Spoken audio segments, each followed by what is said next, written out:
Shalom Ouvracha, on parle de Parashat de Shmini. Parashat Shmini, comme vous savez, c'est la paracha qui nous relate l'événement le plus grand, le plus fastueux de l'histoire de l'humanité. C'est quand Dieu a décidé de fixer sa résidence en terre. C'est-à-dire, il a dit, faites-moi un sanctuaire et je vais résider parmi vous. Dieu, après la faute d'Adam Arishon, a quitté ce monde-ci. C'est-à-dire, il s'est éloigné des fauteurs. La faute, elle t'est dorée à Shechina Mipanav. Elle rejette la présence divine de ta présence, si tu fais une faute. Et elle l'attire quand tu fais des mitzvot. Voilà donc Adam Arishon, en fautant, il a repoussé la Shechina. Mais ce n'était pas le but de la création. Le but de la création, c'est que le père réside avec ses enfants. Et pas qu'il soit chassé de la maison. Pourquoi il a été chassé?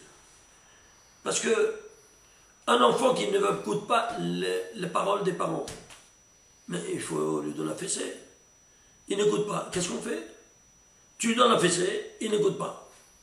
Est-ce qu'on peut passer outre cette désobéissance? Non, évidemment. Alors qu'est-ce qu'il nous reste à faire?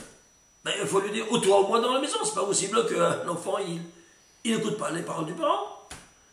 Alors que c'est des autant en moi. Si moi, le papa, je dis à mon enfant, va-t'en, ben va-t'en dehors de tout le monde, ça m'appartient, moi, le créateur. Et si je dis va-t'en, c'est-à-dire que je dois l'éliminer de ce monde-ci? Est-ce qu'un père, il veut tuer son enfant? Non. Donc qu'est-ce qu'il fait, le père? Il quitte la maison. Il a quitté ce monde-ci. Alors il dit, oh papa, où es-tu? Ah, où es-tu? Ah, tu veux? Eh bien, tu dois faire le tikkun, l'acte réparateur de tes fautes, après je pourrai venir. Ça a pris 2448 ans.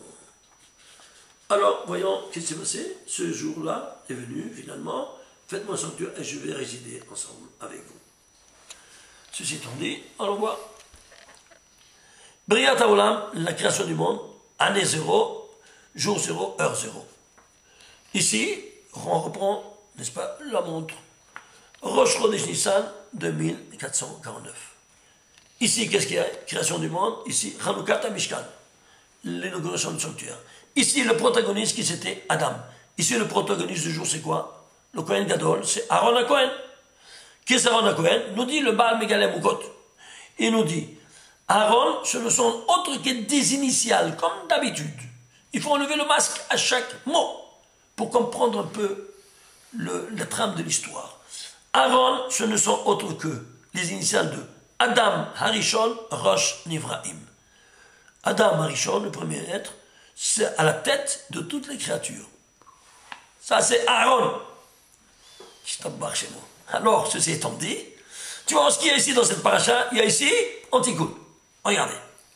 Ici, il y avait une petite mavette, dit, ne mange pas de ce fruit-là, sinon, le jour où tu vas manger, montamout. Dit mavette. Et donc, il y avait un ochel moutar et un ochel assour. Il y avait un mets qui était permis, tous les arbres. Et un défendu, cet arbre de connaissance du bien et du mal. C'est clair? Alors que tu vois ici dans la paracha de Shemini, la même chose. Ici, il y a eu un petit mavet. Le jour de l'inauguration, il y a eu un décret de mort qui a été donné par qui?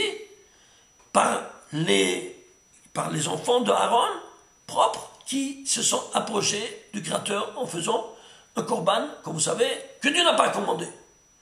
Et pourquoi ils ont été éliminés sur le champ, brûlés avec un foudre du ciel?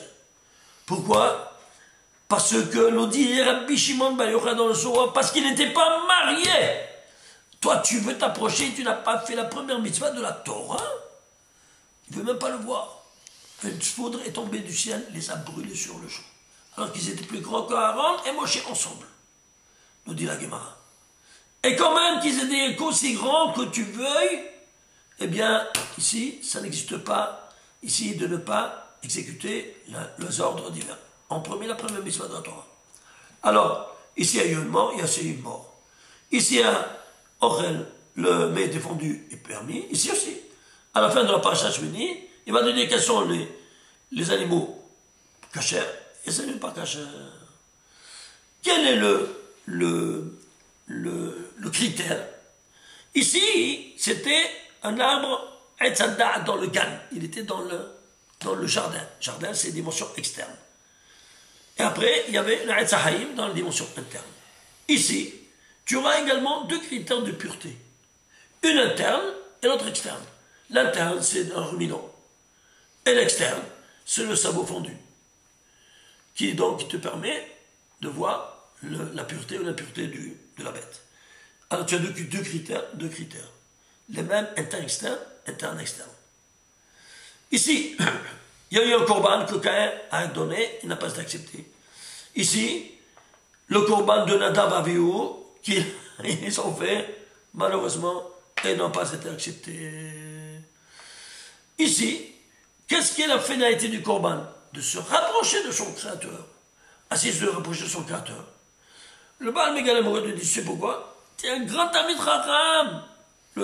Qui ça? Caïn. Il a compris qu'il devait se rapprocher de son créateur. Mais alors, quoi faire?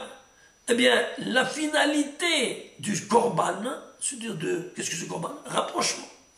Animet karev, korban, c'est la même racine. Je me rapproche. Alors, la finalité du korban, c'est de se rapprocher du créateur. Alors, prends les lettres finales de korban, écrit en entier. Korban, tu mets le nom des lettres. Kouf, Hei, Bet, non, Kouf, Resh, pardon, Kouf, Resh, Bet, non. Et tu prends la lettre finale de Kouf, c'est Pei. De Resh, c'est Shin. De Bet, c'est Tav. Et de Nun, c'est Nun, ça fait Pishtan. Et c'est quoi Pishtan? C'est le lin. Alors de là, que Caïn, il a compris, il va donner de la semence de son champ. De quoi il s'agit? Rashi dit, de quoi il s'agit? La semence en champ? Zerapishtan, la semence de lin. Ouais. Alors c'est quoi? Il a vu son frère, Hevel, il a vu qu'il a fait comme ça. Gamhu, c'est écrit lui aussi, il a imité, il a copié, copyright. Il a pris de chez lui. Et il a offert quoi? De quoi? De son troupeau, de meilleur de son troupeau. Et c'est quoi cette histoire? C'est simple. Après la prod d'Adam Arishon, ils ont dû se couvrir leur nudité. Avant, il n'y avait aucune nudité, c'était tout normal. Et après la faute, ils ont compris qu'ils ont fauté avec leur nudité, puisqu'ils ont marié en Shabbat. Alors ils devaient couvrir ces nudités. Et comment? Eh bien, on doit prendre maintenant ce qui va couvrir l'habit. Alors, la source de l'habit du végétal, c'est quoi? Eh bien, on prend le lin. La source, donc, de l'habit fait par les végétaux, c'est le pishtan. Et donc, c'est le lin. Ah, lui, il a vu ça aussi. Il va donner la source de l'habit de laine. Parce qu'il a donné son agneau.